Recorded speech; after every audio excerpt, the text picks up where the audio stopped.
Good morning, everybody, and welcome back to another episode of my main progression series where I'm taking my 1700 total level account and trying to max it, and definitely not the most efficient way possible, but the way I find the most interesting. Sorry if I sound a little bit groggy, guys. I actually have to wake up like 5 a.m. because they are doing literal jackhammering outside of my house. So at some points you may hear the delightful sound of jackhammering, but bear with me.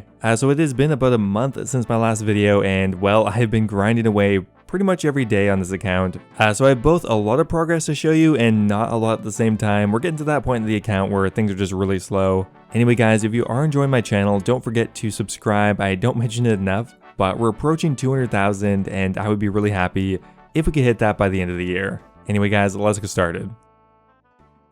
Alright, so we are starting off at total level 2,123.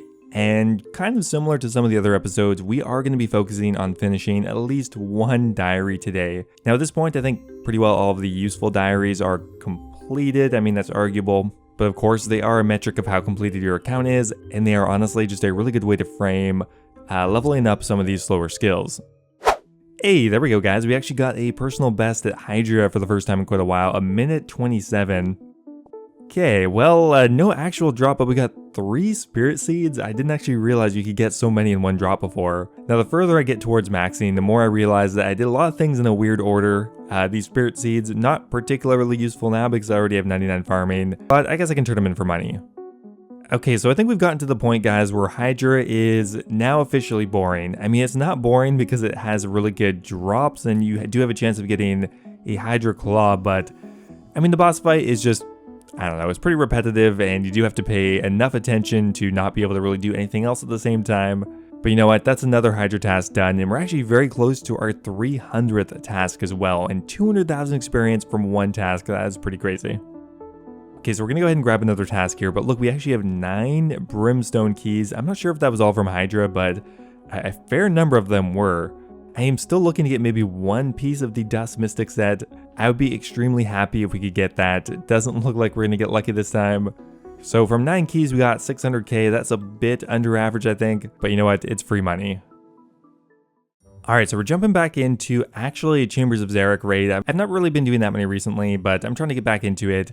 Now, luckily in the very first raid, we did actually get a purple. However, it was the actual toilet paper itself, the Arcane Prayer Scroll, worth only around 600, 700k right now. Oh my god, my actual regular loot was almost worth more than a purple. Well, that's pretty crazy right there. Now, obviously, if you are very good at the Chambers of Zarik, I think it is definitely still worth doing. However, with the current GP per hour and the speed I'm doing it at, it doesn't really feel like I'm making that much money per hour. Obviously, a ton of that value is currently held in the Twisted Bow, but if you don't get that, I mean, you're probably only making like a mil, maybe $1.5 million an hour. However, the big plus of the Chambers of Zarik is that it is honestly very fun compared to like Vorkath or the Alchemical Hydra, which I think is worth quite a bit on its own. And where's my Arcane? I mean, I haven't even gotten an Arcane yet. That's crazy. Now, there are quite a few achievement diaries that I am fairly close to finishing. A couple that I actually have all the skill requirements for, but not one of the really annoying elite level requirements. Like, for example, catching the 20 million chompies or whatever you need for the western provinces, or getting 100% in all the roles in Barbarian Assault, mounting a Calphite Queen head.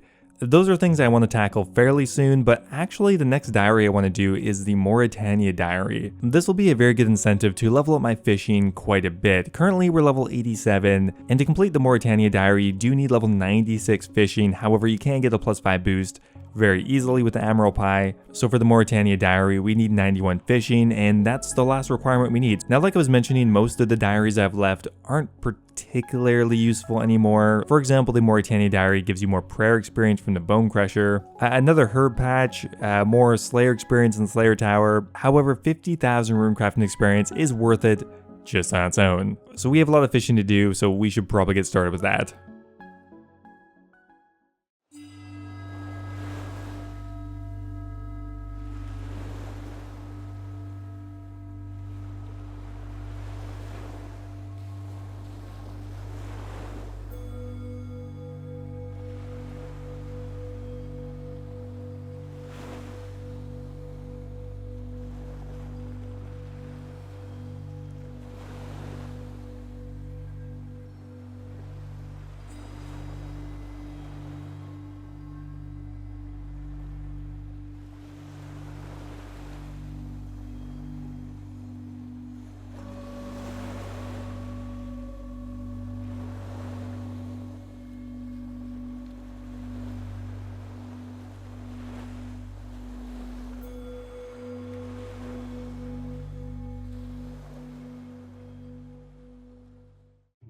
Alright guys, we are finally done with that fishing grind. That took quite a while. We pretty much did all of it at barbarian fishing. I do love temporos, but I mean, it's hard to argue with how AFK and relaxing barbarian fishing is.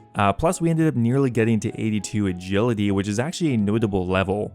So simply, all we have to do is catch a shark barehanded and we should be good to go.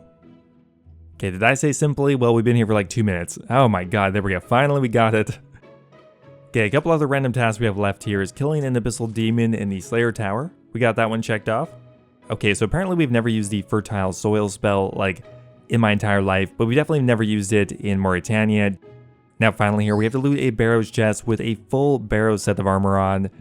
Not a bad loot actually, 90,000 GP, and that is it guys. Now we didn't actually get a pop-up message, however I think we are done with the Mauritania Diary. Well, after around 20 or 30 hours of barbarian fishing, we are finally done with the Mauritania Diary. Not gonna lie, this gear setup is pretty dope. So yeah, the Mauritania Diary isn't going to be that particularly useful, but of course we do get the runecrafting experience, which means now we are just all that much closer to our next runecrafting level. Now, thanks to all of that fishing training, that actually gave us a notable amount of agility experience along the way. Sure, I was only getting around 5,000 experience per hour in agility, however, multiplied over 30 hours or whatnot, and that means we're actually very close to another agility level, that being 82 agility. Now this is very notable because that unlocks the 4th floor of the Hallowed Sepulchre, which is one of the first floors that really starts making you a serious amount of money. So already going through my first run of the Hallowed Sepulchre, and we already got a strange old lockpick on floor number 4. Now of course, you're not going to be cashing in a ton of money until you have unlocked the 5th floor, because at that point you can get the Ring of Endurance. However, I am planning on going all the way to 99 at the Sepulchre, and I think the 4th floor is a great place to really start grinding it out. Now, especially when you consider how hard hit the price of PVM items are right now, doing a skilling moneymaker that is fairly competitive now with Vorkath, it seems like a pretty damn good idea. Now, somehow I managed to delete the clip of me getting my 300th Slayer task in a row. I don't honestly know what happens. Sometimes clips just 100% disappear. I'm pretty sure I just hit Control Z and they just die. I don't really know what happens to them, but anyway, regardless, we have done 302 tasks in a row now. Okay, so after a substantial amount of Slayer grinding, we are now around halfway to our next Slayer level, which is a pretty big deal. Currently, we only have 2.5 levels left, which is pretty insane. We're gonna max our Slayer out here pretty soon. Now, something I've been meaning to do for a long time, I mean, like pretty much ever since this content was released, is actually building the bonfires around RuneScape. Now, most of the bonfires aren't particularly useful, however, this one is something I've been missing for a long time. The one you can build on the way to God Wars Dungeon I think is probably the most useful one of all of them. It prevents you from losing HP, it prevents you from losing stamina, and it's actually a very big quality of life feature that I just never ended up building, even though I finished the quest like a year and a half ago or something. It's been quite a while. Now, on top of that one, there are quite a few fireplaces in dungeons. For example, the Mole Dungeon, there's one here, which means now going forward, I never need to bring a tinderbox ever again. Now, there's also one in the Lumbridge Swamp. There's also one in the new Troll area that unlocks another herb patch. There's one in Mauritania that prevents your food from getting eaten. That one's actually pretty nice. And finally here, there's one in the Cave Horror Dungeon. So we finally have all the bonfires lit. Something, again, I should have done a long time ago, but at least we have it done now.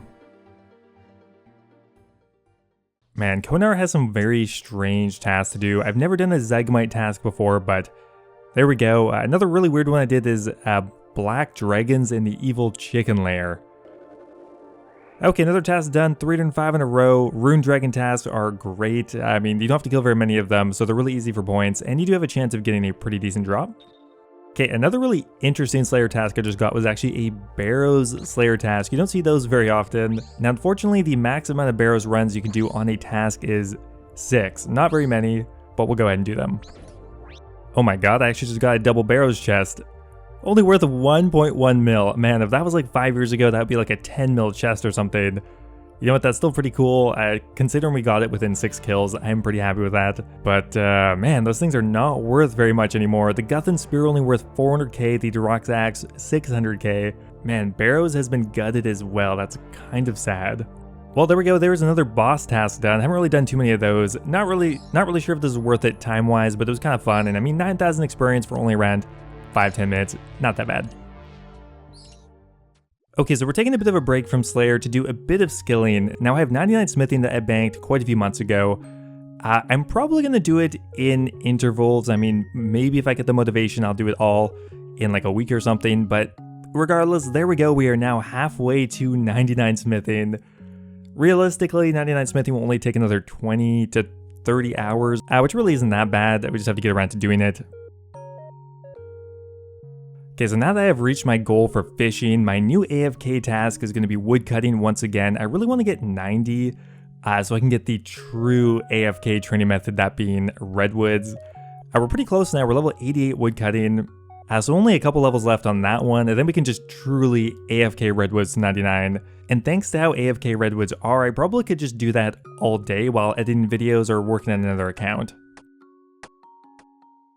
Anyway guys, that is going to be it for today's video. We're ending the episode off at 2130 total level, and we did end up getting an absolute ton of fishing experience, which is worth a lot. In the next episode, I really want to try to bang out one more 99. I'm not really sure which one I'm going to do yet. Let me know what you guys think down below. If any of you say agility, runecrafting, or mining, I'm probably going to ignore you, but you know what? Leave a comment anyway. Thanks for watching guys, and I'll see you next time. Now, before I go here, I want to give a massive thank you to all of my members over on YouTube. Thank you so much to Cappy, Colin Corley, Timothy Chen, Guy Fox, Ocelot, and Kush Patel for all being subscribed to the Dragon tier. I really do appreciate you guys. Also, a giant thank you to Yo-Yo Sub 89, Clack Clack, Need My Pills, Branton Griffin, Birdbot, and Base Titch for all being subscribed at the Runite tier. As always, if you guys are looking for another way to support the channel, becoming a YouTube member is an awesome way to do so. You can become immortalized in all of my future videos, get access to my video release schedule, and of course get a custom role in my Discord server. Thanks again guys, and I will see you next time.